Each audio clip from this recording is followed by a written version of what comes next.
أعوذ بالله من الشيطان الرجيم.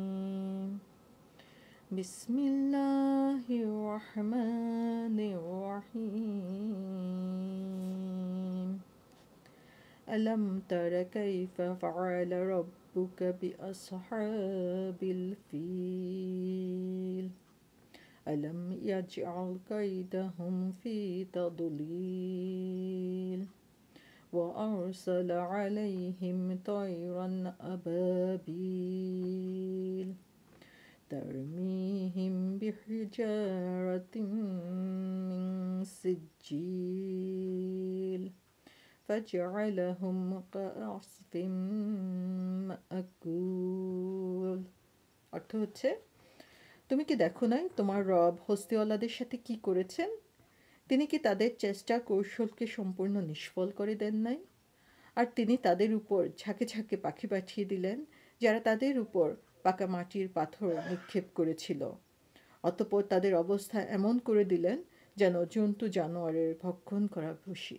সোফান আল্লাহ, এটা এমন একটি সূরা, আমরা মোটামুটি সবাই সেই ছোটোকাল থেকেই কিন্তু এই সূরাটা মেমোরাইজ করেছি, এই সূরাটা পড়ে থাকি, এবং যখনই আমাদের বাচ্চাদেরকে অথবা আমরা কোনো ঘটনার কথা বলতে চাই, কোনো সূরার গল্প আকারে আলোচনা করতে চাই, তখন দেখা যায় আমরা কিন্তু এই সূরা ফিলের আলোচনা করে থাকি ম্যাক্সিমাম টাইমে, আমাদের বাচ্চাদেরকে স্টোরি আমরা শুনিয়ে থাকি।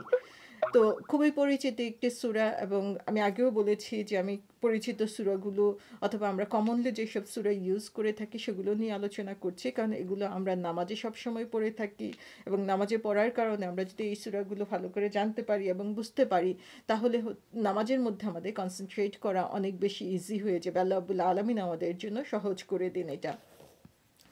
তো সূরা আল ফিলে আমরা জানি যে সেখানে আব্রাহার ঘটনা এসেছে, সেখানে কিভাবে আল্লাহ রাব্বুল আলামিন বিশাল একটা হস্তি বাহিনীর হামলা থেকে মক্কাকে কাবাকে অ্যাটাক হওয়া থেকে আল্লাহ রাব্বুল আলামিন রক্ষা করেছেন, সেই ঘটনা এসেছে।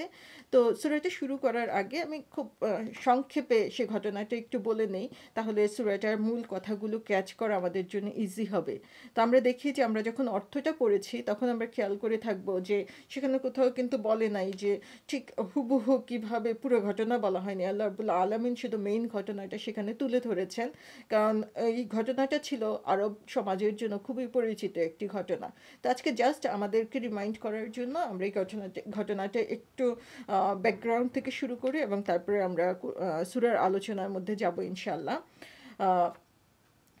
আমরা যেটা জানি যে ইতিহাস থেকে, আমি খুব ডিটেলস বা কমপ্লিকেটেড হিস্ট্রির মধ্যে এখানে যাব না। সেখানে ফার্স্টে যে জিনিসটা আমাদেরকে চিন্তা করতে হবে সেটা হচ্ছে যে ঘটনাটা শুরু হয়েছিল ইয়েমেন থেকে, এবং ইয়েমেন এবং আবিসিনিয়ার মধ্যে তখন দেখা গিয়েছিল যে একটা সংঘর্ষ চলছিল, এবং তার মূল কারণ ছিল হচ্ছে ইয়েমেনে যারা ইহুদি ছিল তারা সেখানকার খ্রিস্টানদের উপর নির্যাতন করতো, এবং এই কারণেই দেখা গিয়েছে যে আবিসিনিয়া অথবা ইথিওপিয়ার যারা ছিল খ্রিস্টিয়ান ফলোয়ার যারা ছিল, তারা কি করলো যে তখন ইয়েমেনকে আক্রমণ করলো তাদের স্বধর্মীয় লোকদেরকে রক্ষা করার জন্য। এবং সেখানে দেখা গেল যে তখন তারা ইয়েমেন দখল করে নিল, তখন সেটা খ্রিস্টানদের দখলে চলে আসলো, এবং পর্যায়ক্রমে তাদেরই একজন বড় সেনাপতি ছিলেন আব্রাহা, যিনি সেখানকার গভর্নিং বডিতে চলে আসলেন, এবং তখন তার রাজত্বই সেখানে চলতে লাগলো। এবং তখন থেকে একটা জিনিস যেটা তখনকার সময়ে খুব প্রচলিত ছিল সেটা হচ্ছে যে রোমানরা তখন খুবই শক্তিশালী ছিল, এবং তারা সবসময় চেষ্টা করতো, আমরা জানি যে আরবরা তাদের নিজস্ব কোনো সৈন্যবাহিনী বা কোনো কিছুই ছিল না, কিন্তু তাদের মোর প্রমিনেন্ট যে ফিচার ছিল সেটা হচ্ছে যে তারা বিজনেস করতো, এবং বিজনেসের জন্য তারা বিভিন্ন দেশে যেত, এবং মোটামুটি আরবদের একটা সম্মান ছিল, আরবদের একটা সুখ্যাতি ছিল, কারণ তারা ছিল কাবার সংরক্ষক, এবং কুরাইশদের বিশেষভাবে যে তারা হচ্ছে যে কাবার সংরক্ষক ছিল, যে কারণে তারা যেখানেই যেত বিজনেসে তারা অনেক ভালো করতো। সে কারণে দেখা যেত যে অনেকগুলো দেশেই তাদের বিজনেসের যে আধিপত্য সেটা বজায় ছিল, এবং রোমানরা সেটা মেনে নিতে আসলে রাজি ছিল না, এবং সে কারণে তারা দেখা গিয়েছে যে বিভিন্নভাবে চেষ্টা করেছিল প্রিহিস্টরিতে যে কিভাবে আরবদের কাছ থেকে এই ক্ষমতাটা নিয়ে নেওয়া যায়, এবং সেজন্য তারা দেখা গিয়েছিল যে আরবরা যাতে নৌপথ ইউজ করতে না পারে সেই নেভাল বাহিনীকে তারা ক্যাপচার করে নিয়েছিল, যে কারণে আরবরা নৌপথে শেষ পর্যন্ত ব্যবসা করতে পারতো না। কিন্তু স্থলপথে তারা চেষ্টা করেও কোনোভাবে সেটাকে বন্ধ করতে পারে নাই। তো যখন থেকে আব্রাহা ইয়েমেনের গভর্নিং বডিতে চলে আসলো, তখন থেকে তার একটা স্বপ্ন ছিল যে কিভাবে এটাকে আরও এস্টাবলিশ করা যায়, কিভাবে এই আরবদের থেকে এই বিজনেসটাকে নিয়ে নেওয়া যায়, তাহলে তারা হচ্ছে আরও বেশি প্রতিপত্তি লাভ করতে পারবে, আরও বেশি রিসোর্সফুল হবে। এবং সেটাকে করার জন্য যেহেতু সরাসরি সেটা করা সম্ভব হচ্ছিল না, তখন আব্রাহা একটা বুদ্ধি করলো, সেটা হচ্ছে যে সে ইয়েমেনের মধ্যে একটা বড় একটা গির্জা তৈরি করলো, এবং তার তখন সবাইকে সে প্রচার করতে লাগলো, এবং সেই গির্জাটা সে হচ্ছে অনেক ভ্যালুয়েবল স্টোনস এবং অনেক টাকা খরচ করেই সেটা করা হলো। বিশাল একটা গির্জা সে তৈরি করলো, এবং সেটা করে সে তখন মানুষের কাছে প্রচার করতে থাকলো যে এটা হচ্ছে খ্রিস্টানদের গির্জা, এবং এই খ্রিস্টানদের গির্জাটা হচ্ছে কাবার রিপ্লেস করবে, বাইতুল্লাহকে রিপ্লেস করে এখানে আসবে, এবং একসময় মানুষ কি হবে, এই গির্জাটাকেই মেইন উপাসনায় কেন্দ্র করবে, মানুষ আর কাবার দিকে যাবে না। তো এই কথা যখন সে প্রচার করা শুরু করলো, সে এটা প্রচার করতে লাগলো রিলিজিয়াস ফ্যাক্টরটাকে মোর প্রমিনেন্ট করে। কিন্তু এই কথাগুলো যখন আরবের মানুষরা, মক্কার মানুষরা যখন শুনতে পেল, বিশেষ করে কুরাইশরা, সেটা তাদের কাছে খুব খারাপ মনে হলো, এবং তারা এটাকে খুব রিয়েক্ট করলো। তো কিছু বর্ণনায় এসেছে যে কুরাইশদের অথবা আরবদের মক্কার কিছু লোকই মেয়েদের সেটাকে পুড়িয়ে দিল। তবে বেশিরভাগ বর্ণনায় যেটা এসেছে যে কোনোভাবে কিছু লোক সেখানে ঢুকলো, এবং সেখানে ঢুকে তারা পায়খানা করে চলে আসলো ওই গির্জার মধ্যে। তো যখন আব্রাহা এই কথা শুনলো যে এটা কতটুকু অপমানের বিষয়, যে তাদের যে গির্জাকে সে মক্কার চেয়ে, বাইতুল্লাহর চেয়ে বেশি প্রাধান্য দিয়েছে, সেই গির্জার মধ্যে কেউ পায়খানা করে চলে গিয়েছে, কিভাবে সেটাকে অপমানিত করে হয়েছে, এ কথা যখন সে চিন্তা করলো, এবং তখনই সে কী করলো, যুদ্ধের ঘোষণা দিল যে যেই মক্কা যে বাইতুল্লাহ রয়েছে, যে কাবা রয়েছে, সে কাবা আমরা দখল করে নিব। তো তখনকার সময়ে যে ইয়েমেনের যে আর্মি বাহিনী ছিল, সেটা একটা বিশাল আর্মি বাহিনী ছিল। তাদের 9 থেকে 13টা, বিভিন্ন বর্ণনায় বিভিন্ন রকম এসেছে যে 9 থেকে 13টা হাতি ছিল, 12,000 থেকে 60,000 আর্মি ছিল তাদের, যে সৈন্যবাহিনী ছিল। এবং সেই বিশাল সৈন্যবাহিনী নিয়ে তারা কি করলো, বাইতুল্লাহ বা কাবাকে আক্রমণ করার জন্য তারা রেডি হলো। তো তাদের যে হস্তি বাহিনী ছিল, যে হাতি বাহিনী ছিল, সেটা ছিল তখনকার জন্য খুবই মানে চার্মিং একটা জিনিস, এবং খুব প্রমিনেন্ট একটা জিনিস। তার কারণ হচ্ছে যে আরবদের কিন্তু হাতি ছিল না, তাদের সে ধরনের কোনো, আরবদের কোনো সৈন্য বাহিনীও ছিল না। এবং তাদের মধ্যে আরেকটা জিনিস যেটা ছিল, আমরা জানি যে তারা বিভিন্ন সময় নিজেদের মাঝে দলাদলির কারণে এক গ্রুপের সাথে আরেক গ্রুপে সবসময়ই মারামারি লেগে থাকতো, এটা এবং বছরের পর বছর থাকতো, যে কারণে হচ্ছে তারা যে ইউনাইটেড হয়ে এর অ্যাগেনস্টে দাঁড়াবে সেই শক্তিও কিন্তু ছিল না। কিন্তু মোর প্রমিনেন্ট ফিচার যেটা ছিল, সেটা হচ্ছে সেই হাতির বাহিনী, যে সেই হাতি হচ্ছে আরবদের জন্য বিশাল একটা ব্যাপার, যে হাতির যে দেখতে কীরকম সেটাও তাদের অনেকের নলেজই ছিল না। এবং যখন সেই বিশাল হাতি বাহিনী আসছে, বা এরকম বিশাল হাতি বাহিনী নিয়ে কেউ তাদেরকে আক্রমণ করতে আসছে, সেটা তাদের জন্য একটা বিভীষিকার মতো ছিল, যে বিশাল ভয়ের ব্যাপার ছিল যে কি হবে এখন।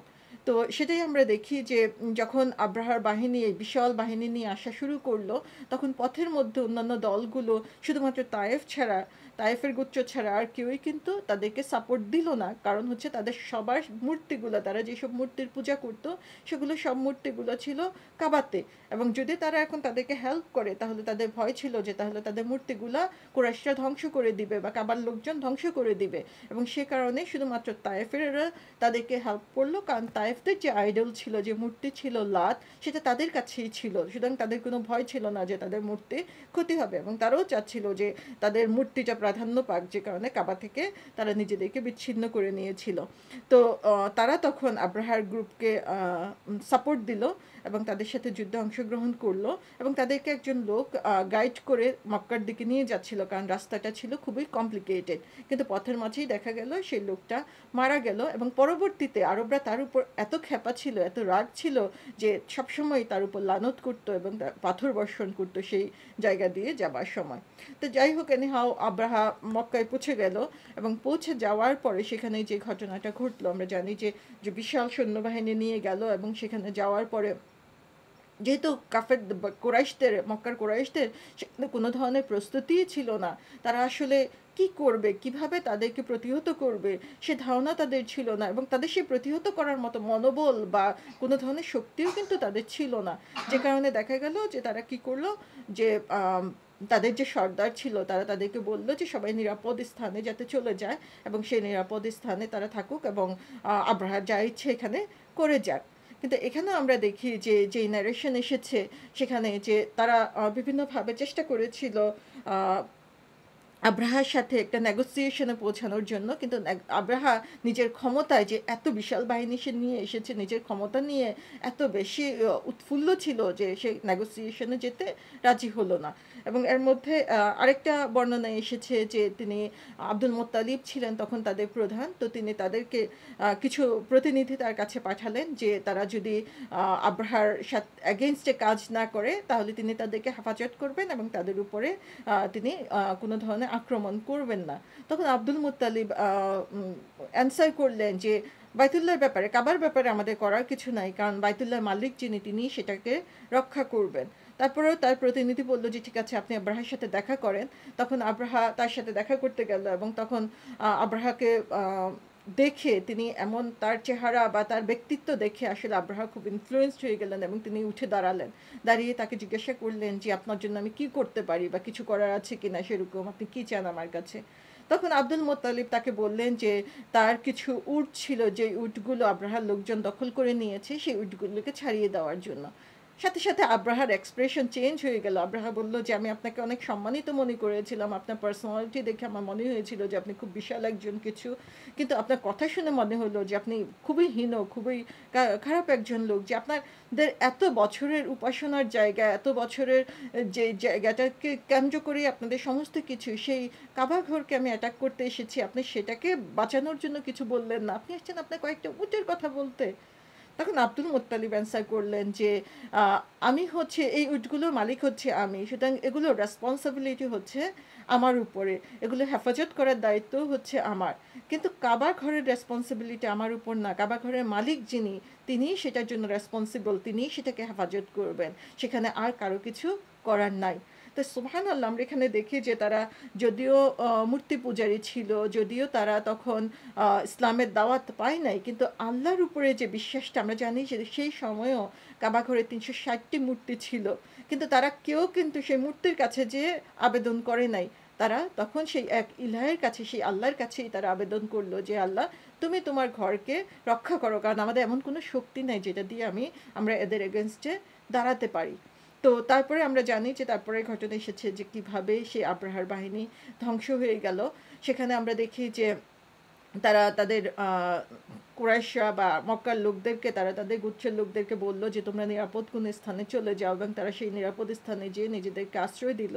এবং এদিকে আব্রাহার বাহিনী সে কাবাকে অ্যাটাক করার জন্য এগিয়ে আসলো, এবং সবার সামনে কাদেরকে রাখলো, সবার সামনে তাদের সেই হাতি বাহিনীকে রাখলো, সেই গ্রুপ অফ এলিফ্যান্টকে তারা সামনে দিয়ে দিল। এবং সবচেয়ে বড় হাতি যেটা ছিল, মাহমুদ নামে সেই হাতিটা খুবই পরিচিত, সেই হাতিটাকে সবার সামনে দেওয়া হলো, এবং বিশাল হাতি, এবং সেই হাতির যে নাম সুনাম সেটা অনেক আগে থেকেই সে সুখ্যাতি পেয়ে আসছিল, সে বিশাল হাতিটা। তো দেখা গেল যে যখনই কাবার দিকে তাকে ফিরিয়ে দেওয়া হলো, তখন সেই হাতি আর সামনে অগ্রসর হচ্ছে না। এবং কিছু বর্ণনায় এসেছে যে সে থমকে দাঁড়িয়ে গেল, কিছু বর্ণনায় এসেছে যে যখনই সে কাবার দিকে যায় তার পাটা সে বালির মধ্যে গেঁথে যাচ্ছে, সে আর সামনের দিকে যেতে পারছে না। আবার যখন তাকে চেঞ্জ করে অন্যদিকে সরানো হচ্ছে বা অন্যদিকে যেতে বলা হচ্ছে, সে কিন্তু দৌড়ে চলে যাচ্ছে। তো কোনোভাবেই সে মাহমুদকে সে কাবার দিকে কোনোভাবেই নেওয়া গেল না, বিভিন্নভাবে তাকে মারা হলো, বিভিন্নভাবে চেষ্টা করা হলো, কিন্তু কিছুতেই তাকে কাবার দিকে নেওয়া সম্ভব হলো না। এবং যেহেতু লিডার যাচ্ছে না, সে কারণে বাকি হাতিরাও সেটা করতে রাজি হলো না। তো ঠিক এই সময় দেখা গেল যে আল্লাহর পক্ষ থেকে বিশাল সৈন্যবাহিনী চলে আসলো। কি সে সৈন্যবাহিনী, যেটার কথা এই সূরাতেই বলা হয়েছে যে আবাবিল, এবং আমরা সবাই সেই গল্প জানি যে সেই ছোট ছোট পাখিগুলো যেভাবে পাথর নিক্ষেপ করলো, এবং সেই পাথর নিক্ষেপের কারণে সেই তারা মারা গেল বা ধ্বংস হলো, বা তারা সেখান থেকে পালিয়ে যেতে, শেষ পর্যন্ত তাদেরকে পালিয়ে যেতে হলো। তো এটা ছিল তখনকার সময়ে মোটামুটি ঘটনা। এবং আমরা জানি যে এই বছরটাকে, এটা হচ্ছে এমন একটি স্পেশাল ঘটনা। আমরা একবার চিন্তা করি যে বিশাল সৈন্যবাহিনী এসেছে অ্যাটাক করার জন্য, কিন্তু তাদেরকে প্রতিহত করার জন্য, তাদের এগেনস্টে দাঁড়ানোর জন্য কেউ নাই।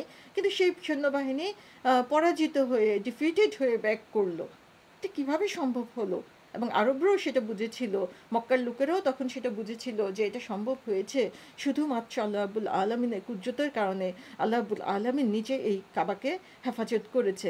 এবং পরবর্তীতে বিভিন্ন বর্ণনায় এসেছে যে এরপরে 7 থেকে 10 বছর সময় দেখা গিয়েছে যে আরবরা সেই আল্লাহর ইবাদত করতো, তারা আর মূর্তির পূজা করতো না। এবং তারপরে একসময় যা হয় মানুষের জন্য, আস্তে আস্তে মানুষ ভুলে যায়, হয়তো বা তারা আবার ব্যাক করেছিল তখন মূর্তি পূজার দিকে।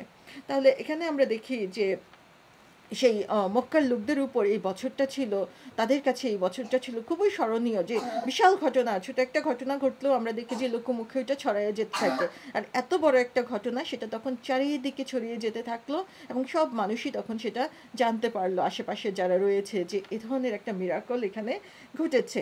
এবং যে কারণে এই বছরটাকে আম আল ফিল বলা হয়, যে হাতির বছর বলে এটাকে বর্ণনা করা হয়।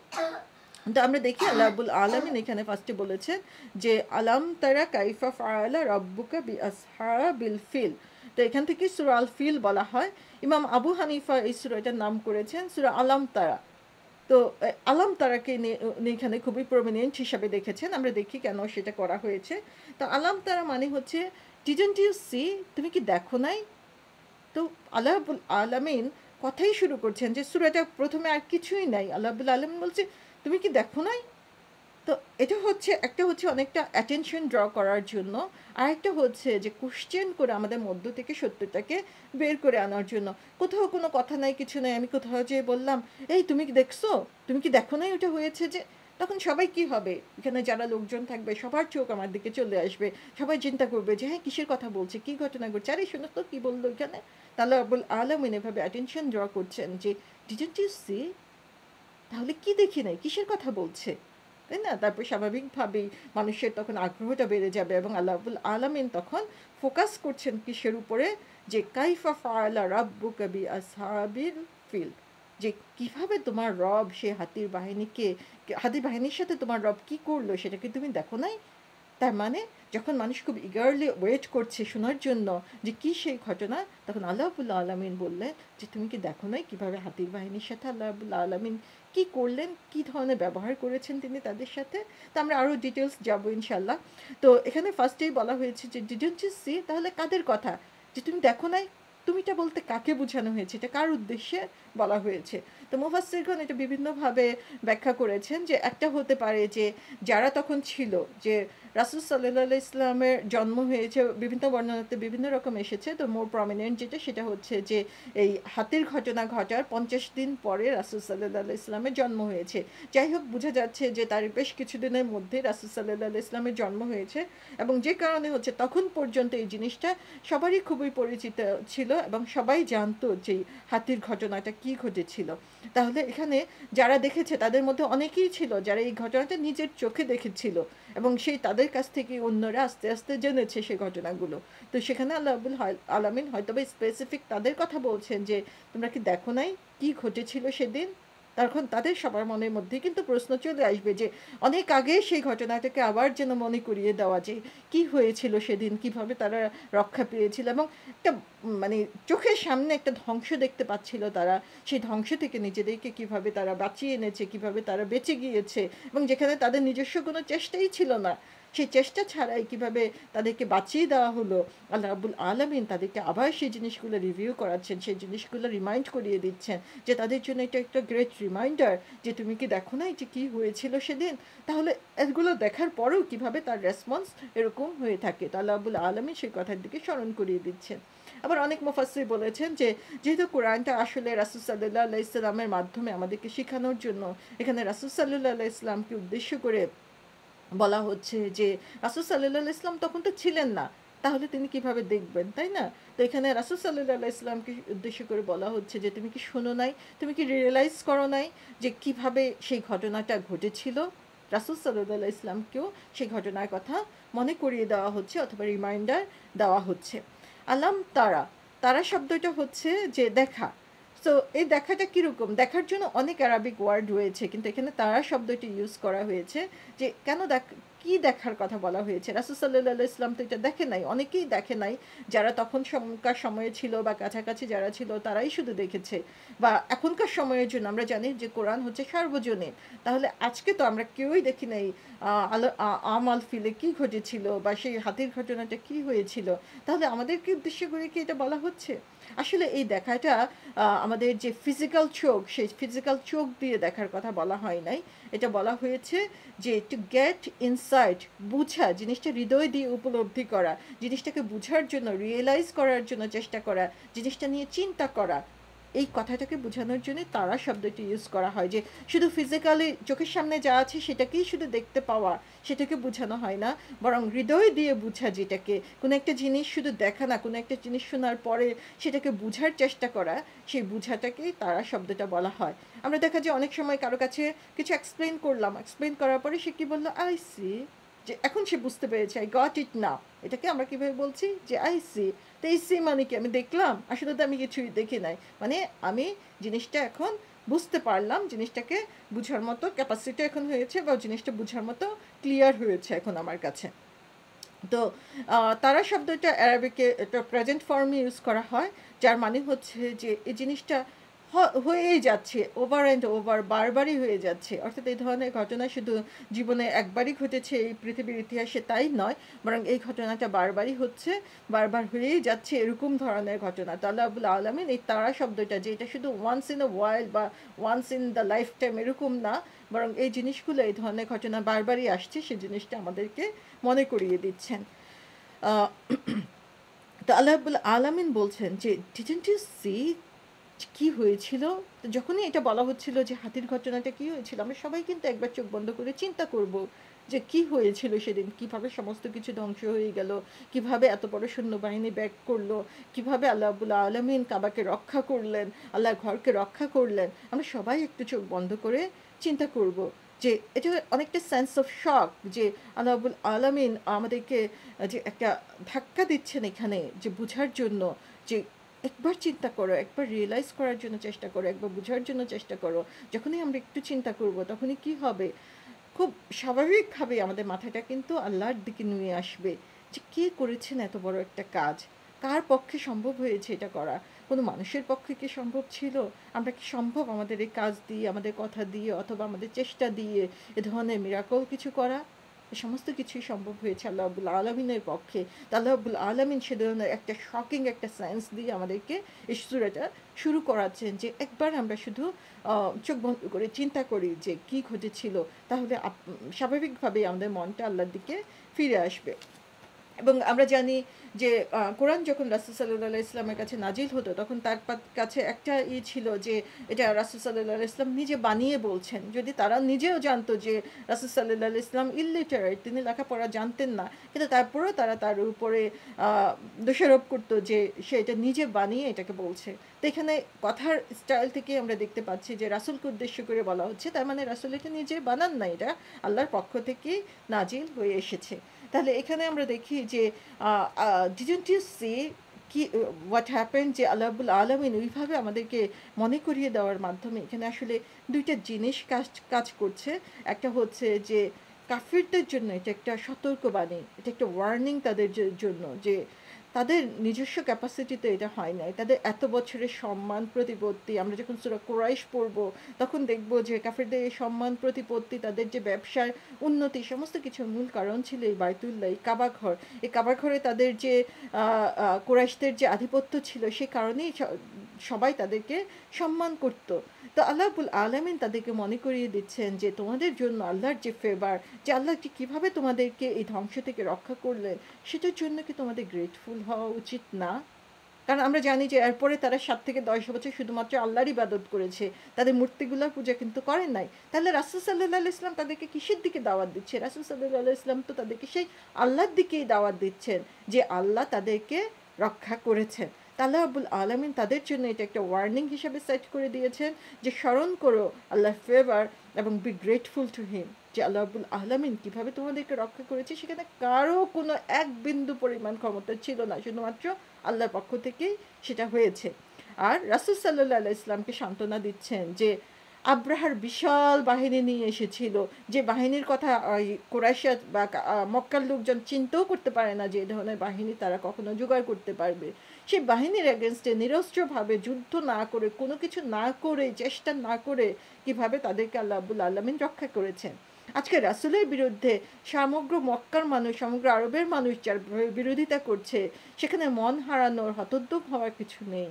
বরং যেভাবে আব্রাহাকে আল্লাহ রাব্বুল আলামিন লাঞ্ছিত করেছেন, ঠিক তেমনিভাবে একসময় তারাও লাঞ্ছিত হবে। আল্লাহ রাব্বুল আলামিন নিজে তাদেরকে প্রোটেক্ট করবেন। আমরা জানি যে রাসূল সাল্লাল্লাহু আলাইহি ইসলাম শুধু নিজের জন্য না, তার পথের যারা অনুসারী ছিল তাদের জন্য তিনি কত চিন্তিত ছিলেন। তাদের উপর যখন টর্চার হতো সেটা রাসূলের গায়ে যেন যেয়ে লাগতো, তিনি তাদেরকে নিয়ে এত চিন্তিত ছিলেন, যেটা সূরা কাহাফে বলা হয়েছে, ফালা আল্লাকা বাখিউন নাফসাকা। তো রাসূলের মন হচ্ছে এমনভাবে অস্থির হয়ে যেত তার উম্মতের চিন্তায়, যে মনে হতো যে তিনি নিজের জীবন দিয়ে ফেলবেন তাদের জন্য। তা আল্লাহ রাব্বুল আলামিন এখানে রাসূলকে সান্ত্বনা দিচ্ছেন যে যেভাবে আল্লাহ রাব্বুল আলামিন আব্রাহার বিশাল বাহিনীর বিরুদ্ধে তাদেরকে প্রোটেক্ট করেছেন, তেমনিভাবে আল্লাহ এই অল্প কয়েকজন মক্কার কয়েকজন লোকের এগেনস্টে বা অল্প কয়েকজন বিদ্রোহের এগেনস্টে আল্লাহ রাব্বুল আলামিন রাসূলকে প্রোটেক্ট করতে পারেন। আল্লাহ রাব্বুল আলামিন তাকে সান্ত্বনা বাণী শোনাচ্ছেন যে যে সেই দিন আসতে বেশি দূর নাই যেদিন তিনিও জয়ী হবেন, কারণ তিনি হচ্ছেন সে এক আল্লাহর পক্ষে কাজ করে যাচ্ছেন, যে আল্লাহ সে বাইতুল্লাহকে, সে কাবাকে রক্ষা করেছেন। তারপর বলা হচ্ছে যে আলাম তারা কাইফা ফাআলা রাব্বুকা বিআসহাবিল ফিল, অর্থাৎ আল্লাহ রাব্বুল আলামিন বলছেন যে কিভাবে আসহাবে ফিলকে আল্লাহ রাব্বুল আলামিন কিভাবে কি ব্যবহার করেছেন সেটার প্রতি তোমরা খেয়াল করো, সেটা কি তোমরা দেখো না? এখানে কাইফা শব্দটা হচ্ছে খুব ইম্পর্টেন্ট। আমার কাছে মনে হয়েছে যে পুরো সূরাটার মধ্যে এই কাইফাটাকে কেন্দ্র করেই যেন পুরো সূরাটাকে বর্ণনা করা হয়েছে। কাইফা মানে হচ্ছে যে কিভাবে, হাউ ইট হ্যাপেন। আল্লাহ রাব্বুল আলামিন বলছেন যে কি হলো ঘটনাটা শোনো, অথবা কি তারপরে কি হলো সেটা জানো, এটা কনসিকুয়েন্স কি হলো সেটা জানো, সেটা আল্লাহ বলেন নাই। যে আল্লাহ বলছেন যে কিভাবে এটা ঘটলো সেটা কি তুমি দেখো নাই, সেটা কি তুমি চিন্তা করো নাই, যে এই যে আল্লাহ রাব্বুল আলামিন তাদেরকে ধ্বংস করে দিলেন, কিভাবে সেই ধ্বংসটা আসলো সেটা আমরা একবার চিন্তা করি। তো এখানে আমরা দেখি যে যখন ইমিডিয়েট যে ড্যামেজটা তাদের জন্য হলো, যে কে আসলো, বিরাট সৈন্যবাহিনী এসে তাদেরকে অ্যাটাক করলো, কে আসলো অনেক বড় শক্তিশালী যে হাতি নিয়ে তারা আসছে, সে তাদের যে গ্রেট ফোর্স সেটা বোঝানোর জন্য, তার এগেনস্টে আরও বড় ফোর্স নিয়ে আসলো, কিছুই না। সেই বিরাট হাতি নিয়ে এসে আসলো, আর সেই হাতিগুলোকে ধ্বংস করলো কে, সে বিশাল সৈন্যবাহিনীকে ধ্বংস করলো কে, ছোট ছোট পাথর। আর সেই ছোট ছোট পাথরগুলো কে নিয়ে আসলো, ছোট ছোট পাখি। অর্থাৎ যে বিশাল জিনিস নিয়ে তুমি ভয় দেখাতে আসছো, সে বিশালত্বের এগেনস্ট আল্লাহ দেখিয়ে দিল যে এই ছোট ছোট জিনিসগুলোই তাদেরকে ধ্বংস করার জন্য যথেষ্ট, যদি আল্লাহ রাব্বুল আলামিন চান। তাহলে আল্লাহ রাব্বুল আলামিন এখানে বলছেন যে কাইফা, কিভাবে হলো সেটার দিকে তোমরা ফোকাস করো।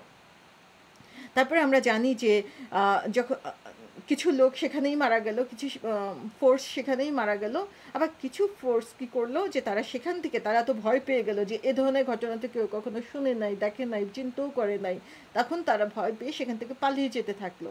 কিন্তু দেখা গেল যে যে পাথরগুলো তাদের গায়ে পড়েছিল, সেই পাথরগুলো যার গায়েই পড়েছে, যেখানেই পড়েছে, তাদের একটা বিশাল স্কিন ডিজিজের মতো হলো, এবং সেই স্কিন ডিজিজে তারা মারা গেল। এবং সবচেয়ে বড় মিরাকল যেটা, সেটা হচ্ছে যে আব্রাহা কিন্তু মক্কাতে মারা যায় নাই। আমরা জানি যে কোথাও যদি তার সে বিশাল একটা সৈন্যবাহিনী নিয়ে এসেছে, বড় একটা ফোর্স, তার মানে তার বড় একটা ব্যাক পাওয়ারও রয়ে গিয়েছে ইয়েমেনে। তো কি হতো যে আব্রাহা যদি সেখানে মারা যেত, তাহলে তারা কি করতো, যে রিভেঞ্জ নেওয়ার জন্য, আব্রাহার প্রতিশোধ নেওয়ার জন্য কি হতো, আরেকটা ফোর্স তারা পাঠাতে পারতো। কিন্তু কিন্তু আল্লাহ রাব্বুল আলামিনের প্ল্যানটা কি, আল্লাহ রাব্বুল আলামিন আব্রাহাকে সেখানেই তাকে মৃত্যু না দিয়ে, আব্রাহা কি হলো, সেখান থেকে সে ব্যাক করলো। এবং এই যে লোকগুলো ব্যাক করে যাচ্ছে, রাস্তায় রাস্তায় ধুকে ধুকে মরছে, পুরো এরিয়া ধরে সেই ইয়েমেন পর্যন্ত যাওয়া পর্যন্ত মানুষের যার আশেপাশে যারা ছিল তারা কিন্তু সেই সিনটা দেখেছে, যে যারা বাইতুল্লাহ অ্যাটাক করতে গিয়েছিল যে তাদের শেষ পরিণতি কী হলো। এবং আব্রাহাও সেই স্কিন ডিজিজে মারা গেল, এবং সেই ইয়েমেনের লোকজন বা তার আশেপাশে যারা রয়েছে তারা সবাই সেটা প্রত্যক্ষ করলো, সবাই ডিরেক্টলি দেখতে পেলো যে যারা এই কাবার এগেনস্টে দাঁড়ায় তাদের পরিণতি আসলে কি হয়। এবং তারা এত বেশি ভয় পেয়ে গেল যে এটা রিভেন্স নেওয়ার জন্য আর সৈন্য পাঠানোর কথা তারা চিন্তাও করতে পারলো না। তা আল্লাহ রাব্বুল আলামিন এখানে বলছেন যে কাইফা, কিভাবে ঘটলো সেই দিকটার প্রতি তোমরা ফোকাস করো।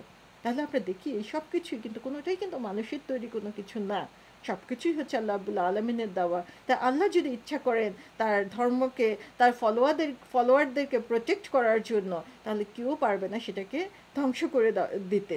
তো এখানে আল্লাহ রাব্বুল আলামিন এই কাইফার প্রতি আমাদেরকে অ্যাট্রাক্ট করছেন যে didn't you see how I did it, যে আল্লাহ রাব্বুল আলামিন কীভাবে এটা করেছেন। আল্লাহ সেই মিরাকলের দিকে আমাদেরকে ফিরিয়ে নিচ্ছেন। কাইফা ফাআলা, ফাআলা মানে হচ্ছে যে কোনো অ্যাকশন, এবং সেই অ্যাকশনটা হচ্ছে অ্যাকচুয়ালি যে কাজটা হচ্ছে সেরকম একটা কাজকে এখানে বোঝানো হচ্ছে। এবং ফাআলা জিনিসটা হচ্ছে যে আসলে এটা করতে কোনো এফোর্ট লাগে না। আল্লাহ রাব্বুল আলামিন কোনো কাজ করতে চাইলে আল্লাহ তো কোনো এফোর্ট লাগে না। আমরা কোনো একটা কিছু করতে চাইলে প্রিপারেশন নেওয়া লাগে, সেটার জন্য ইনগ্রেডিয়েন্টস করা লাগে বা পরিবেশ তৈরি করা লাগে, তারপরে আমাদের সেটা করতে হয়। আর আল্লাহ রাব্বুল আলামিন যখন কিছু করতে চান কি বলেন, হও, তখনই সেটা হয়ে যাচ্ছে। তা আল্লাহ রাব্বুল আলামিন বলছেন যে এই যে এতগুলো কাজ হলো, আল্লাহ রাব্বুল আলামিন এগুলো ধ্বংস করে দিলেন। ফাআলা বললেন আল্লাহ রাব্বুল আলামিন যে এটার জন্য তো আমার কোনো চেষ্টাই করতে হয় না, আমি জাস্ট বললাম যে এদেরকে ধ্বংস করে দাও, ধ্বংস হয়ে গেল। তাহলে এরকম যে শক্তি, যা কিছু করাই লাগে না, কষ্টও করা লাগে না, জাস্ট বলেন আর সাথে সাথে সেগুলো হয়ে যায়, সেই শক্তির এগেনস্টে দাঁড়ানোর সাহস মানুষ পায় কোথায়? আল্লাহ রাব্বুল আলামিন এখানে আসলে আমাদেরকে চিন্তা করতে হবে যে আমরা যারা মুসলমান, আমরা যারা ইসলাম ফলো করার কথা বলি, তারাও কিন্তু আল্লাহ রাব্বুল আলামিনের যে নির্দেশের এগেনস্টে অনেক সময় আমরা দাঁড়িয়ে যাই। যে আমরা জানি এটা হারাম, তারপরে আমরা কিভাবে করে ফেলি, এই সাহস আমরা কোত্থেকে পাই? আমরা জানি এটা করলে আল্লাহ রাব্বুল আলামিন আমার জন্য আযাব রেখে দিয়েছেন, আমরা তারপরে সেটা করার সাহস কিভাবে পাই? আল্লাহ রাব্বুল আলামিন বলছেন যে দেখো, আমার কিচ্ছুই করা লাগে না, আমি ইচ্ছে করলে এক্ষুনি তোমাকে ধ্বংস করে দিতে পারি, জাস্ট বললেই হলো। অথচ সেই এত বড় শক্তির সামনে আমরা কিভাবে দাঁড়াই, কিভাবে মাথা উঁচু করে আমরা এই অন্যায় কাজগুলো বারবার করে যাচ্ছি। আল্লাহ রাব্বুল আলামিন আমাদেরকে সেই রিয়েলাইজ করার মতো তৌফিক দিন, যাতে আমরা সেই আল্লাহ রাব্বুল আলামিনের এগেনস্টে অথবা তার অপছন্দনীয় কাজগুলো করার ব্যাপারে একবার হলেও চিন্তা করি, আমাদের মনটা যাতে একবার হলেও কাঁপে, আমরা যাতে নিজেদেরকে দূরে সরিয়ে আনতে পারি। আলাম তারা কাইফা ফাআলা রাব্বুকা, আল্লাহ রাব্বুল আলামিন, আমি আগের অনেক আলোচনাতেও বলেছি যে আল্লাহ রাব্বুল আলামিন খুব স্পেসিফিক কিছু ওয়ার্ড ইউজ করে থাকেন, তার মধ্যে রব একটা ওয়ার্ড, যেটা যে আল্লাহ রাব্বুল আলামিন যখন রব শব্দটি ইউজ করেন তখন আমাদেরকে সেকেন্ড টাইম আবার চিন্তা করতে হবে যে কেন আল্লাহ রাব্বুল আলামিন এই রব শব্দটা ইউজ করছেন। রাব্বুকা, তোমার রব।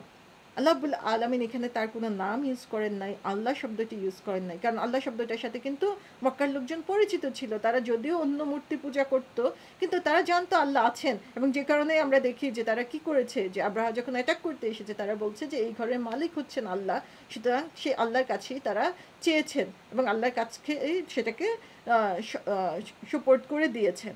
তা আল্লাহ রাব্বুল আলামিন স্মরণ করিয়ে দিচ্ছেন যে রব্বুকা, রব মানে কি? Who is the owner of you, who has whole authority on you, who is taking care of everything. তাহলে রব বললে আমাদের এই সব কিছুই চিন্তা করতে হবে, কে আমার মালিক, কে আমাকে সৃষ্টি করেছেন, কে আমাকে আমার উপরে সমস্ত ধরনের প্রভাব রাখেন বা সমস্ত ধরনের ক্ষমতা কার রয়েছে, এবং কে আমার সমস্ত কিছু টেক কেয়ার করছেন, দেখাশোনা করছেন, আমার ভালো মন্দ, আমার কোনটা কখন লাগবে, এই মুহূর্তে অক্সিজেন লাগবে, কাউকে কি বলতে হয়েছে, অর্ডার করছে যে আমার অক্সিজেন দাও, এই মুহূর্তে আমার দেখার জন্য চোখের পাওয়ার লাগবে, কাউকে কেউ আমার অর্ডার করতে হয় নাই যে আমার চোখের পাওয়ার দিয়ে দাও, এই কথা বলার জন্য আমার এনার্জি লাগবে, সেটা আমাকে বলতে হয় নাই কাউকে, অটোমেটিক্যালি আল্লাহ এগুলো আমাদেরকে কন্টিনিউয়াসলি সাপ্লাই দিচ্ছেন। আজকে আমরা দেখি যে সন্তানের উপর বাবা মার অনেক প্রভাব, তাই না?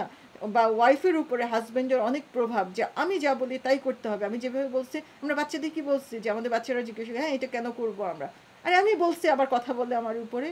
তার মানে আমরা মনে করি যে তাদের উপরে আমাদের অনেক অথরিটি রয়েছে, কিন্তু কতটুকু অথরিটি রয়েছে? যতদিন পর্যন্ত ওরা আমাদের আন্ডারে রয়েছে ততদিন পর্যন্ত, তাই না?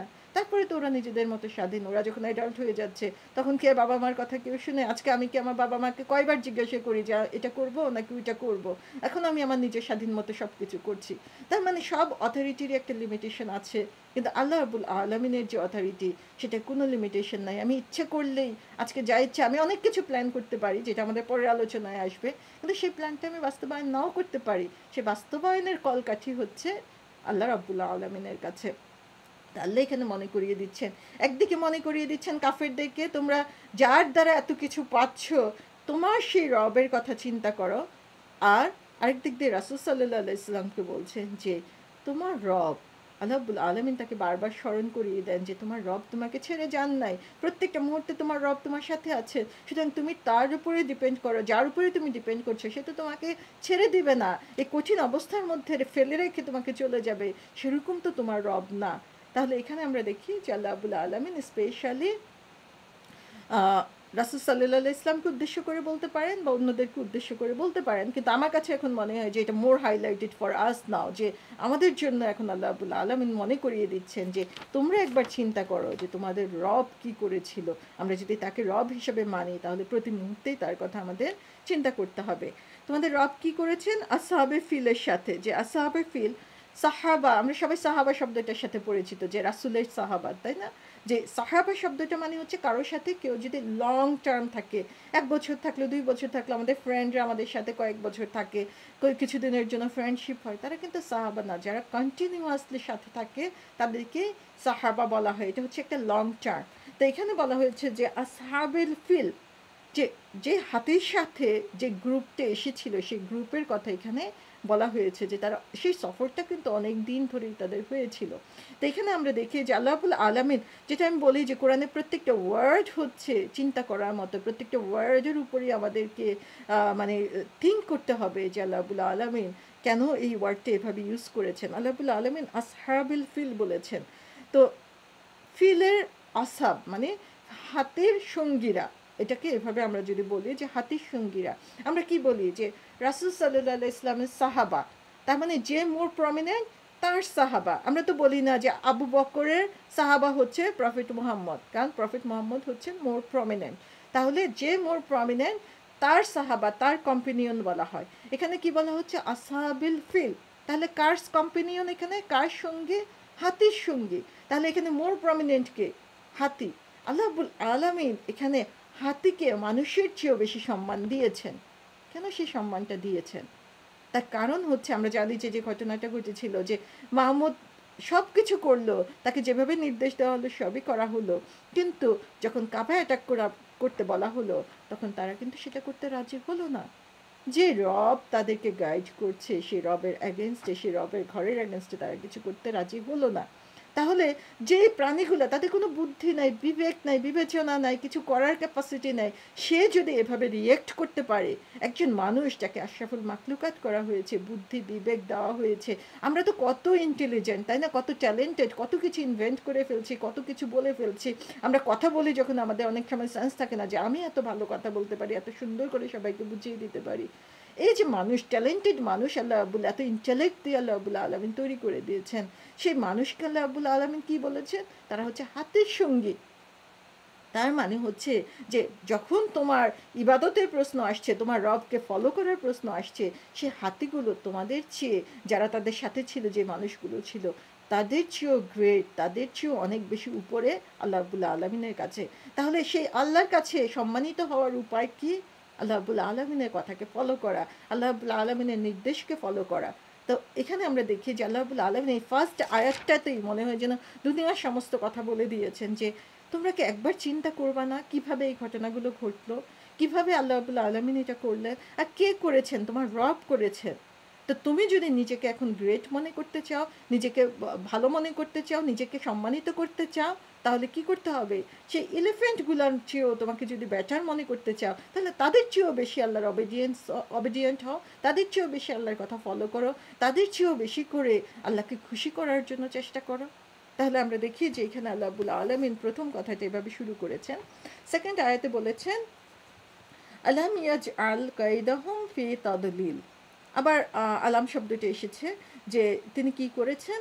ইয়াজআল কাইদাহুম ফি তাদলিল, তিনি কি তাদের চেষ্টা কৌশলকে সম্পূর্ণ নিষ্ফল করে দেন নাই? তা আল্লাহ রাব্বুল আলামিন এখানে বলছেন যে আবার তিনি একবার তো বলেছেনই যে কিভাবে হলো সেটা চিন্তা করো, তখন ইনি আবার আমাদেরকে মনে করিয়ে দিচ্ছেন যে কিভাবে করলেন, কিভাবে নিষ্ফল করে দিলেন, এবং তিনি কি তিনি কি করতে পেরেছেন সেই জিনিসটা আবার আমাদেরকে এখানে চিন্তা করতে বলছেন। তাহলে এখানে আমরা দেখি জাআলা শব্দটি ইউজ করা হয়েছে। জাআলা শব্দটা মানে হচ্ছে যে কোনো একটা জিনিস নিলাম এবং সেটাকে অন্য কিছুতে চেঞ্জ করে দিলাম, ট্রান্সফর্ম করলাম অন্য কিছুতে, তখন এটাকে জাআলা বলা হয়। আবার খালাকা মানে কি? জাআলা মানেও তৈরি করা, যে কোনো জিনিসকে তৈরি করা। খলাকা মানেও হচ্ছে তৈরি করা, সৃষ্টি করা। খলাকা মানে হচ্ছে যখন কোনো কিছু নেই, নাথিং থেকে সামথিং ক্রিয়েট করা, এটা হচ্ছে খলাকা। আমাদেরকে আল্লাহ রাব্বুল আলামিন খলাক্কা করেছেন, সৃষ্টি করেছেন, আমরা যখন কিছুই ছিলাম না। আর জাআলা মানে হচ্ছে যে সামথিং থেকে সামথিংকে ট্রান্সফর্ম করাটা হচ্ছে জাআলা। যেমন কি হচ্ছে, এক টুকরা কাঠ পড়ে আছে, সেটা যখন কার্পেন্টার হাতে গেল, সে কি করলো, যে সে কাঠটাকে সুন্দর করে মডিফাই করে কি করলো, একটা টেবিল বানিয়ে ফেললো, একটা চেয়ার বানিয়ে ফেললো, একটা সুন্দর একটা স্ট্রাকচার সে তৈরি করে ফেললো। তখন সেই কাঠটাকেই বলা হচ্ছে যে এটা জাআলা হলো, যে তৈরি হলো, সেই টেবিলটা কি হলো, সে কাঠ থেকে তৈরি হলো। আমাদেরকে একটা টুকরা কাগজ দিলে আমরা কি হলো, যে একটুখানি কি করে আমরা একটা নৌকা বানিয়ে ফেলতে পারছি, পাখি বানিয়ে ফেলতে পারছি, বিভিন্ন ধরনের অরিগেমি আমরা তৈরি করতে পারি সেই পেপারটা থেকে। তো পেপারটাকে আমরা কি করছি এখানে জাআলা করে, জাআলা হচ্ছে এখানে জিনিসটা, অরিগেমিটা তৈরি হচ্ছে। জাস্ট ক্লিয়ার করার জন্য জিনিসটা। তো আল্লাহ রাব্বুল আলামিন এখানে বলছেন যে আল্লাহ রাব্বুল আলামিন কি করলেন, তাদের জাআলা কায়দা, আমি আগে অর্থগুলো বলে নিই, তারপর পুরো এটাকে কম্বাইন্ড করব। কায়দা মানে হচ্ছে প্লট। তো প্লট মানে কি? প্লটটা অনেকটা এইরকম, যে একটা দুষ্টু বুদ্ধির মতো, যে কাউকে ক্ষতি করার জন্য একটা বুদ্ধি করা, যে অনেক সময় করে না যে দুষ্ট বাচ্চারা, যে হ্যাঁ ওকে কিভাবে অ্যাটাক করা যায়, ওর উপরে কিভাবে ওকে একটু ব্যথা দেওয়া যায়, সেরকম চিন্তা ভাবনা করি। আমরা বড়রা আরও বেশি বেশি প্লট করে থাকি আসলে, যে অন্যের ক্ষতি করার জন্য কিভাবে ফাঁদ পেতে দেওয়া যায় সেরকম চিন্তা ভাবনা করি। তো প্লট এটা হচ্ছে এমন একটা প্লট, যে একটা প্ল্যান তৈরি করা, যে মানুষের ক্ষতি করার জন্য, আরেকজনের ক্ষতি করার জন্য, সেটা মানুষ হতে পারে বা যে কারোরই হতে পারে। তো বলা হচ্ছে যে কায়দা মানে হচ্ছে প্লট। তারপরে বলা হয়েছে কায়দা হুম ফি তাদলিল। তাদলিল, তাদলিল শব্দটা আসছে দালালা শব্দ থেকে। তো দালালা শব্দের মিনিং হচ্ছে কোনো কিছুকে ওয়েস্ট করে দেওয়া, ডেস্ট্রয় করে দেওয়া, যে জিনিসটা একদম কিছু একটা ছিল কিন্তু জিনিসটা একদম ধ্বংস করে দেওয়া হলো, বা ওয়েস্টেজ হয়ে গেল জিনিসটা, সেটা হতে পারে। আবার তাদলিল শব্দটা দাল্লা শব্দ থেকেও আসতে পারে। দাল্লা মানে হচ্ছে যে কোনো জিনিসকে কোনো জায়গায় রাখা এবং তারপর সেটা আর খুঁজে না পাওয়া। তো আমরা একটু ওয়ার্ডগুলোর দিকে চিন্তা করি যে কীভাবে আল্লাহ রাব্বুল আলামিন এটাকে সেট করেছেন। তাদলিল মানে হচ্ছে যে এই জিনিসগুলো রিপিটেড হওয়া, বারবার হওয়া। তাহলে যদি এটা ওয়েস্ট হওয়া হয়, তাহলে আল্লাহ রাব্বুল আলামিন বুঝাচ্ছেন যে যে বারবার এটাকে ব্যর্থ করে দেওয়া, ধ্বংস করে দেওয়া। অথবা দাল্লা যদি হয়, যে কোনো জিনিস কোথাও রাখার পরে আমরা ভুলে যাই, এটা কি হয়, আমরা আমাদের ডিমেনশিয়া পেশেন্টের মধ্যে দেখি যে ভুলে যায়, যে চাবিটা কই রাখছে ভুলে গেছে, খুঁজতে খুঁজতে কোথায় পেয়েছে, কিচেন ক্যাবিনেটে যেয়ে চাবি পেলো। তো এরকম করে দেখা যায় যে আল্লাহুল দাল্লা শব্দটা এই জন্য ইউজ করা হয়, যে কোথাও কোনো জিনিস রাখার পরে সে জিনিসটাকে আর খুঁজে না পাওয়া, যে কোথায় রেখেছে, আর মনেই করতে পারছে না যে কোথায় সে এটা রেখেছে। তো আল্লাহ রাব্বুল আলামিন এখানে আসলে কি বোঝাতে চাচ্ছেন সেটা আমরা দেখি একটু। তো আল্লাহ বলছেন যে আমি কি করেছি, যে কোনো জিনিসকে ট্রান্সফর্ম করে দিলাম। কি ট্রান্সফর্ম করলাম এখানে? হ্যাঁ, সেই জিনিসটা আমরা একটু চিন্তা করি।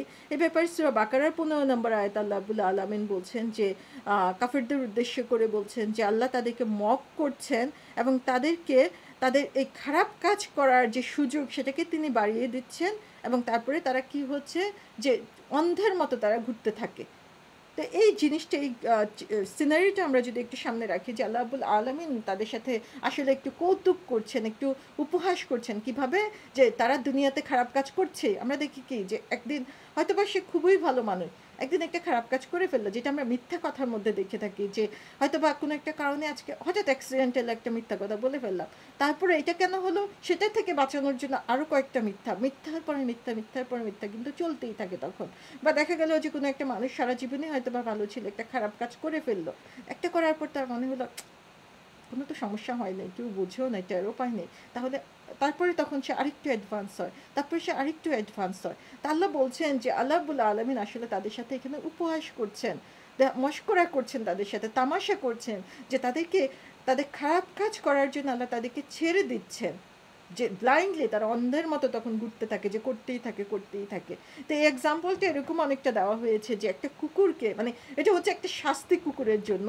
কিভাবে সেটা শাস্তি, যে একটা কুকুরকে, কুকুরের গলায় যে লিশ লাগানো থাকে, সেই লিশটা যদি ছোট হয় কি হয়, কুকুরটা কিন্তু জানে যে সে কতটুক যাবে, সে কখনো চেষ্টাও করে না বেশি দূর যাওয়ার জন্য, সে নিজের জায়গায় বসে থেকেই দেখা যায় তখন ঘেউ ঘেউ করতে থাকে। কুকুরের লেজটা যদি অনেক লম্বা করে দিই আমি, তখন কি হবে, কুকুরটা দৌড়াচ্ছেই দৌড়াচ্ছে, সে দেখছে আরে কিছুই তো নাই, আমাকে তো আজকে বেঁধে রাখে নাই, কিছু নেই, সে বুঝতেই পারে না যে কি হচ্ছে এখানে। সে তখন দৌড়াতেই থাকে যে যত দূরে যাওয়া যায়, আজকে আমি আমার মানে সীমানা ছাড়িয়ে যাব, এরকম একটা ইচ্ছা তার। হঠাৎ কি হচ্ছে, যে যখন সে লিশের শেষ মাথায় সে চলে গেল দৌড়াতে দৌড়াতে, তখন সে একটা বড় একটা ধাক্কা খেলো, কিন্তু সে লিশের মধ্যে সে একটা ঝাঁকুনি খেলো। তখন আল্লাহ রাব্বুল আলামিন বলছেন যে আমি মানুষকে এরকমভাবে ছেড়ে দিয়েছি, যারা রং ডোয়ার তাদের লিস্টটাকে আল্লাহ রাব্বুল আলামিন এরকম ঢিলা করে দিয়ে রেখেছেন, তারা দৌড়াতেই থাকে দৌড়াতেই থাকে দৌড়াতেই থাকে, এক সময় যে তাদের গলার মধ্যে সে ধাক্কাটা লাগে। সুবহান আল্লাহ।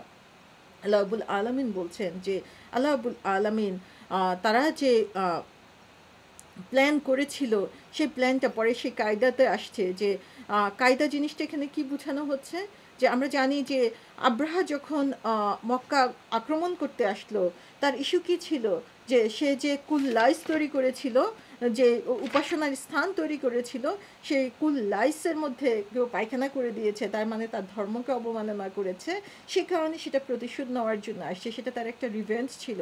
কিন্তু আসলে তার মাথার মধ্যে আগে থেকেই একটা প্ল্যান ছিল, যে কিভাবে, যেটা আমি ফার্স্টেই যখন হিস্ট্রিটা একটু বলে নিয়েছিলাম সেজন্য, যে তার একটা প্ল্যান ছিল যে কিভাবে আরবদের ব্যবসাকে দখল করা যায়, মক্কার যে ব্যবসার যে প্রতিপত্তি ছিল সেটাকে কিভাবে দখল করা যায়। তো মক্কার আরবদের, কোরাইশদের ব্যবসার প্রতিপত্তির মেইন কারণ ছিল যে তারা ছিল কাবার সংরক্ষক, যে কারণে যেখানেই তারা যেত সেখানেই তারা সেই সম্মান এবং সুযোগ পেত। তো তার চিন্তা ছিল যে সে কাবাকে যদি কোনোভাবে দখল করে ফেলা যায়, তাহলে তার একদিকে তো ধর্মর ব্যাপারে সে মানুষকে বলতেই পারবে, কিন্তু মেইন টার্গেট ছিল যে সেটা তার প্রভাব প্রতিপত্তির দিক থেকে বা তার ধন সম্পদের দিক থেকে, তার ব্যবসার দিক থেকে সেটাতে সে আরও বেশি লাভ করতে পারবে, এবং সেই টার্গেট নিয়েই কিন্তু সে তখন যে সেটাকে হামলা করেছিল।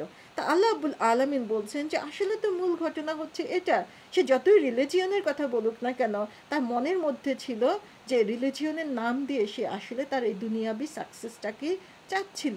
তা আল্লাহ রাব্বুল আলামিন বলছেন যে আল কায়দা, যে ইয়াজ আল কায়দা, তার কায়দাটাকে, তার যে প্ল্যানটাকে, সেটাকে এখানে তিনি ট্রান্সফর্ম করে দিয়েছেন। কিভাবে তিনি ট্রান্সফর্ম করে দিয়েছেন, যে তারা যেভাবে সে যে প্ল্যানটা নিয়ে সে এসেছিল, সেই প্ল্যানটা কিন্তু আর বাস্তবায়ন হয় নাই। এক প্ল্যানে সে এসেছে, কিন্তু ফিরে গিয়েছে অন্য আরেক অবস্থা নিয়ে। তা আল্লাহ রাব্বুল আলামিন এটাই বলছেন যে সে তার যে কায়দা ছিল, তার যে প্লট ছিল, তার যে প্ল্যান ছিল ধ্বংস করে দেওয়ার, সেই প্ল্যানটাকে আল্লাহ রাব্বুল আলামিন এভাবেই উল্টো চেঞ্জ করে দিয়েছেন। তা আল্লাহ এখানে বলছেন যে আমরা কি করি এখন, আমরা অনেক সময় কিন্তু আমাদের রিলিজিয়নের দোহাই দিয়ে অনেক কিছু করার জন্য চেষ্টা করে থাকি, কিন্তু কি করি, আসলে আমাদের মনের মধ্যে থাকে অন্য চিন্তা। আমরা দেখা যায় যে মানুষকে খুবই ভালো কথা বলতে যাই, যে কারোর সামনে সাধারণত যেটা হয় যে আমরা কারো গীবত করি, অথবা কারো ব্যাপারে যখন কিছু বলতে যাই, তখন আমাদের মধ্যে একটি থাকে যে আমরা খুব দেখাই যে আমাদের টেন্ডেন্সিটা কি, যে হ্যাঁ আসলে আমি মানে খুব ভালো রিলিজিয়াস, সেজন্যই বলছি যে সে এই খারাপ কাজটা করে ফেললো। তো আমার মনের মধ্যে একটা ইচ্ছা কি, যে তাকে একটু হেয় করা, তাকে একটু ছোট করা আরেকজনের সামনে, সেজন্য তার দুর্বল দিকগুলো তার সামনে আমি ফুটিয়ে তুলছি। তা আল্লাহ রাব্বুল আলামিন বলছেন যে মানুষ এক ধরনের প্ল্যান করে, তার প্ল্যানটা কী ছিল, সেই প্ল্যানটা ছিল মানুষকে রিলিজিয়নের কথা বলে তার কাছ থেকে কিছু সুবিধা নেওয়া, কিন্তু আসলে তার মূল যে কথা, তার মনের মধ্যে যে গোপন জিনিসটা ছিল, সেটা কিন্তু আল্লাহ রাব্বুল আলামিন জানেন। আল্লাহ রাসূল সাল্লাল্লাহু আলাইহি ইসলাম যখন কুরাইশদের কাছে ইসলামের দাওয়াত দিচ্ছিলেন, তারা জানতো আল্লাহকে, তারা জানতো মুহাম্মদ আল আমিন আস সাদিক, তারা জানতো যে সে যা বলছে তার চেয়ে সত্য কথা আর কিছু হতে পারে না, কিন্তু তারপরেও কেন তারা সেটাকে মেনে নিতে রাজি হলো না? তার একটাই কারণ ছিল, যদি তারা সেটা মেনে নেয় তাদের লিডারশিপ থাকবে না, তাদের আজকের যে সম্মান, তাদের আজকের যে প্রভাব, আজকের যে প্রতিপত্তি, সেটা তারা হারাতে পারে, এই ভয়ে তারা কিন্তু সেটা করতে রাজি হয় নাই।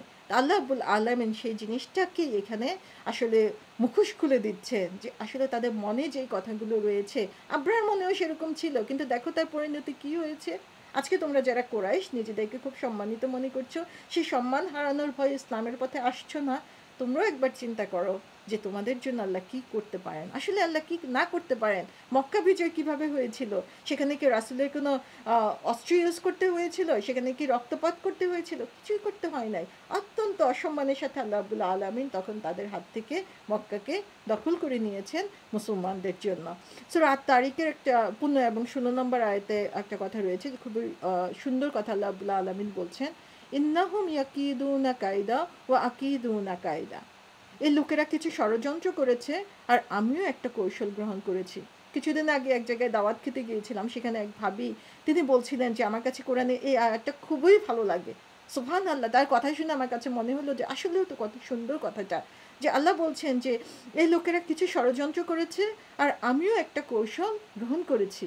মানুষ কত রকমের প্ল্যান করে, কিন্তু আল্লাহ রাব্বুল আলামিনের প্ল্যানের কাছে সেগুলো কিছুই না।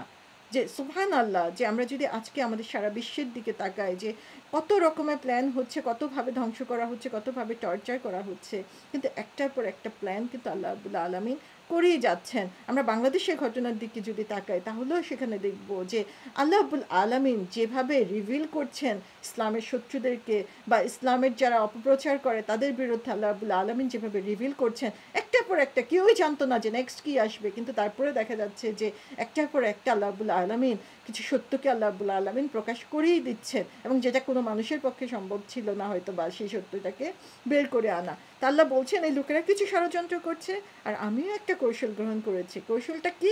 যে আমি কিছুদিন ছেড়ে দিব, কিন্তু যখন তাদের লিস্ট ধরে টান দিব তখন তারা বুঝতে পারবে আসলে তারা এতদিন কি করেছে। তারপরে কাইদাহুম ফি তাদলিল, তাহলে এখানে আল্লাহ বলছেন যে তারা যে প্ল্যান করেছিল হার্ম করার জন্য, সেই প্ল্যানটাকে আমি চেঞ্জ করে তাদের জন্য হার্মফুল করে দিলাম। দালালা, টু ওয়েস্ট, তাদেরকে ডেস্ট্রয় করে দেওয়ার জন্য সেটাকে আল্লাহ রাব্বুল আলামিন ইউজ করলেন। এবং তারপরে আল্লাহ দাল্লা শব্দটা, যেটা যে হারিয়ে গেল জিনিস আবার সেটাকে খুঁজে না পাওয়া, সেটা কেন ইউজ করেছেন?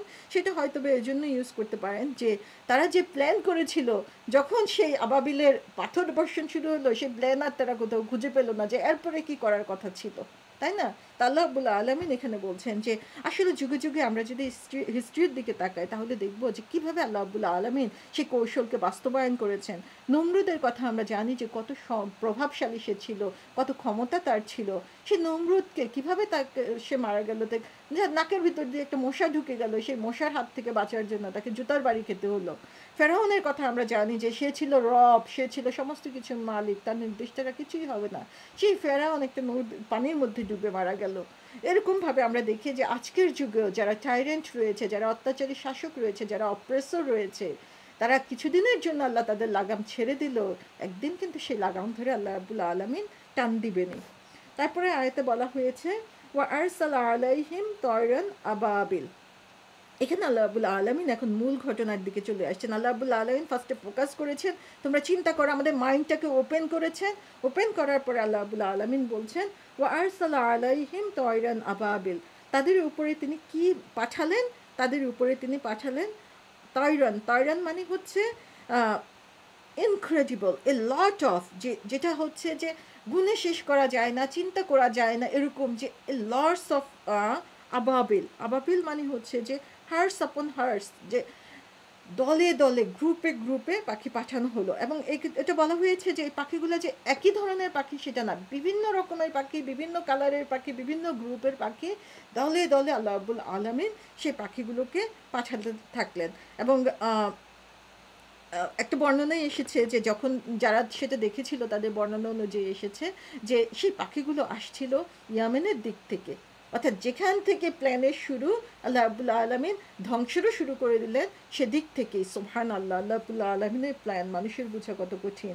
তা আল্লাহ এখানে বলছেন যে তাদের জন্য তায়রান আবাবিল পাঠালেন, যে নিউমেরাস অসংখ্য পাখি পাঠালেন, এবং দলের পর দল, গ্রুপের পর গ্রুপ পাখি আসলো। কোত্থেকে আসলো, কীভাবে আসলো, কেউই বুঝলো না। তারা শুধু আকাশের দিকে তাকালো আর দেখলো যে সব অন্ধকার হয়ে তাদের দিকে ফিরে আসছে। তারা ভাবলো যে হয়তো বা মেঘ আসছে, কিন্তু দেখতে পেলো যে দলে দলে পাখি তাদের দিকে ছুটে আসছে।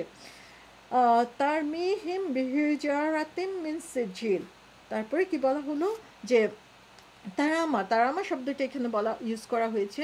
তারামা শব্দ মানে হচ্ছে যে কন্টিনিউয়াসলি যে জিনিসটা হচ্ছে, কি হচ্ছে, যে তাদের উপরে হিজার, তাদের উপরে কি হচ্ছে, পাথর নিক্ষেপ করা হচ্ছে, মিনসিজিল, পাকা মাটির পাথর তাদের উপরে নিক্ষেপ করা হচ্ছে। তাহলে এখানে তারামা শব্দটা হচ্ছে যে জিনিসটা কন্টিনিউয়াসলি হচ্ছে, যে কিছুক্ষণ ফেললো, আমরা যখন যুদ্ধ হয় শুনে কি, যে যুদ্ধের সিনারিগুলো যখন দেখা যায় ভ্রুম ভ্রুম ভ্রুম কতক্ষণ মারলো, আবার কিছুক্ষণ দিয়ে চারদিকে শুনশান নীরবতা, আবার মারলো, এরকম। কিন্তু এই যুদ্ধ হচ্ছে কন্টিনিউয়াস যুদ্ধ, যে আল্লাহর বিরুদ্ধে তুমি লাগতে এসেছো, কন্টিনিউয়াসলি তাদের উপরে তখন নিক্ষেপ করা হলো।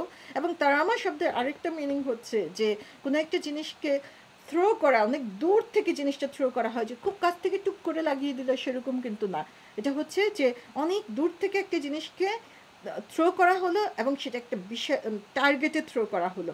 এবং যেটা বর্ণনায় এসেছে, তখনকার যে ঘটনাগুলো বর্ণনায় এসেছে, যে ওই পাথরগুলোকে যখন নিক্ষেপ করা হতো, সে পাথরগুলো দেখতে ব্ল্যাক স্টোনের মধ্যে রেড স্ট্রাইক ছিল। সে পাথরগুলোকে যখন নিক্ষেপ করা হতো, তখন একজন মানে সেই টার্গেটের মাথার একদিক থেকে ঢুকে স্কালের খুলের আরেক দিক থেকে সেটা বের হয়ে আসতো। যে এত দূর থেকে মারতো, কিন্তু তাদের টার্গেট একটাও কিন্তু মিস হতো না। যার দিকে টার্গেট করতো সেই টার্গেটে স্কালের একদিক থেকে ঢুকে আরেক দিকে যেত। তো এরকমভাবে তাদের মানে আল্লাহ রাব্বুল আলামিন তাদেরকে ওইভাবেই গাইড করে দিয়েছেন, ওইভাবেই শিখিয়ে দিয়েছেন, যে ওই অত দূর থেকেও তারা ওইভাবে টার্গেট করে করে একজন একজন করে অ্যাটাক করছিল। তো তার মিহিম বিহিজারাতে মিন সিজিল, তাহলে তাদের উপর কন্টিনিউয়াসলি সেখানে পাথর নিক্ষেপ করা হচ্ছিল। ফাজা আলাহুম কাসমিন মাকুল, যে তাদের অবস্থা এমন করে দিলেন যেন জন্তু জানোয়ারে ভক্ষণ করা ভুসি। তাহলে এই পাথর নিক্ষেপ করার ফলে তাদের অবস্থা কি হলো? এখানে ফাজা আলাহুম, এখানে আবার জালা শব্দটা আসছে, যে এখানেও আবার আল্লাহ রাব্বুল আলামিন ট্রান্সফার করে দিচ্ছেন, তারপরে তাদেরকে চেঞ্জ করে দিচ্ছেন। কা আসফিন, কা মানে হচ্ছে লাইক, কোনো কিছুর মতো। কিসের মতো? আস, আস মানে হচ্ছে যে যখন বাতাস আসে, অনেক জোরে বাতাস ব্লো করে, তখন কি হচ্ছে, যে ছোট ছোট পাতা, আমরা ফলে এটা খুব ভালো দেখতে পাই, যে যখন বাতাস জোরে বাতাস আসতেছে, তখন পাতাগুলো কি হয়, উঠতে থাকে, কোনটা কোন দিকে যাচ্ছে কোনো কিছু কিন্তু ঠিক থাকে না। তো আল্লাহ রাব্বুল আলামিন বলছেন যে তাদের অবস্থাটা হচ্ছে এরকম, যে সে পাতাগুলো যেরকম চারদিকে ছুটতে থাকে দিক বেদিক থেকে, এবং এই পাতাগুলো জানেও না যে কোন দিকে তাকে নিয়ে যাওয়া হচ্ছে। তো তাদের অবস্থাও এরকম হয়ে গিয়েছিল, যে তারা বিভিন্নভাবে এরকম ছড়িয়ে ছিটিয়ে যেতে লাগলো, তারা উইন্ড ব্লোয়ের মতো যেন তারা বিভিন্ন দিকে বিক্ষিপ্ত হয়ে নিক্ষিপ্ত হতে লাগলো। এবং আরেকটা অর্থ হতে পারে, সেটা হচ্ছে যে যখন বাতাসের মধ্যে খড়কুটা, যখন স্ট্রগুলো যখন ভাসতে থাকে, সেটার অবস্থা বলা হয়েছে, যে এক বাতাসে যখন খড়কুটা ভাসে, তখন সেটার কি কোনো দাম আছে, নাকি সেটাকে কোনো ধরনের সেটার ওজন আছে, সেখানে কোনো কিছুই নেই, মনে হয় যেন খুব ছোটো একটা জিনিস বাতাস উড়িয়ে নিয়ে যাচ্ছে। তো তাদের উপরে সেই আজাবটা এমনভাবে আসলো, যে তাদেরকে মনে হলো যেন বাতাসে পাতার মতো অথবা খড়কুটোর মতো তারা উড়ে উড়ে যাচ্ছে, যে তাদের যে কত হিউমিলিটেটিং সেই সিচুয়েশনটা আল্লাহ রাব্বুল আলামিন সেটা আমাদেরকে এখানে বুঝাচ্ছেন। তারপরে বলা হচ্ছে মাকুল। মাকুল মানে হচ্ছে যে যে জিনিসটা খাওয়া হয়ে গিয়েছে, যে অ্যানিম্যাল যখন কোনো জিনিস খায়, তখন সেটা কি হচ্ছে, যে ক্রাশ করছে, চু করছে, একটা জিনিস মুখের ভিতরে নিয়ে সেটাকে খাচ্ছে, সেরকম একটা জিনিসের মতো তাদের অবস্থা হয়ে যাচ্ছে। তো আমি এই জিনিসটা চিন্তা করতে আমার গাটা কেমন জানি হয়ে উঠলো, যে একটা অ্যানিম্যালের মুখের ভিতরে খাবার যেটা চিবাচ্ছে, আল্লাহ রাব্বুল আলামিন সেটার সাথে তাদের তুলনা করলেন, যে সেই জিনিসটা তো আসলে আর কোনো দাম নাই, কোনো ধরনের সম্মান নাই, এবং কেমন গা রিড়ি একটা ভাব, যে একটা অ্যানিম্যালের মুখের মধ্যে এরকম জিনিসটাকে চিবানো হচ্ছে। তো তাদের অবস্থাটা আল্লাহ রাব্বুল আলামিন সেরকম অসম্মানজনক করে দিয়েছেন। আবার মাকুল শব্দের আরেকটা মিনিং হতে পারে, যে জিনিসটা আসলে সাপোজ টু বি ইটেন, যে জিনিসটাকে তৈরিই করা হয়েছে ইটেন করার জন্য। আমরা দেখি যে আব্রাহা বা তার সৈন্যবাহিনী, তারা আসলে কত বিশাল একটা ক্ষমতার অংশ ছিল, কিন্তু তারা কি জানতো যে তাদেরকে কি জন্য ক্রিয়েট করা হয়েছে?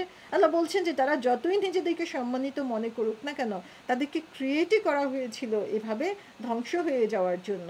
যখন খড়কুটা কোনো অ্যানিম্যাল খায়, যেন কোনো একটা পোকামাকড় থাকলে বা একটা ইনসেক্ট কোনো কিছু যদি থাকে, অ্যানিম্যালটা গেলে কিন্তু সেটা উড়ে চলে যেতে পারে বা সেখান থেকে সে সরে যেতে পারে।